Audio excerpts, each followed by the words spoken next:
I wish to write about death for what it is, for what it's not.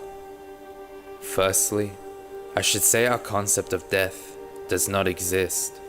It is illusory. Death is man-made. It is a word used to define a being that no longer operates in the usual fashion of what we call alive. But that does not mean that the being is dead.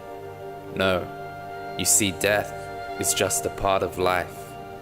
Everything is life. The being in whom we suppose is what we call dead is actually undergoing another experience of life that we, the living, are yet to encounter. But this process of life, in which we have titled as death, is inevitable for all of us. It is the transition of freeing oneself from the shackles of space, time, and matter. Death grants one the opportunity to undergo a universal feeling and to understand what life is all about. A feeling of becoming all that flows, all that is, everything and anything. So to fear death is simply to fear life. To hate death is to misunderstand how beautiful it actually is. For death is the artist that sculpts life into existence. Without its presence, none of this would exist.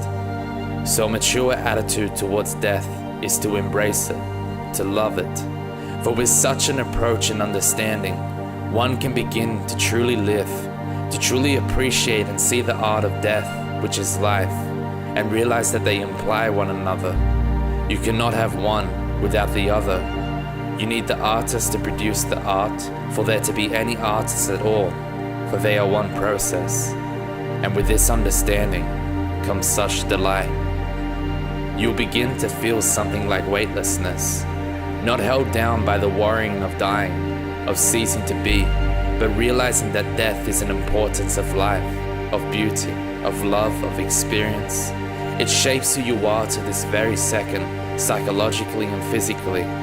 For millions of your cells die per second, while others are born as you transition from stages of life and take on new forms, new personalities, new experiences, due to death progressing life. You see, where would humanity be if it weren't for the death of the dinosaurs in history?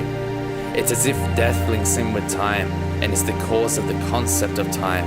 For death changes the present and creates futures which become presents. This is the motion, the movement, the progression of life in which we have titled as time. But time is the death of ideas, desires, dreams, seconds, days, movements, organisms, planets, stars. All deaths cause the progression of life and the illusion of time.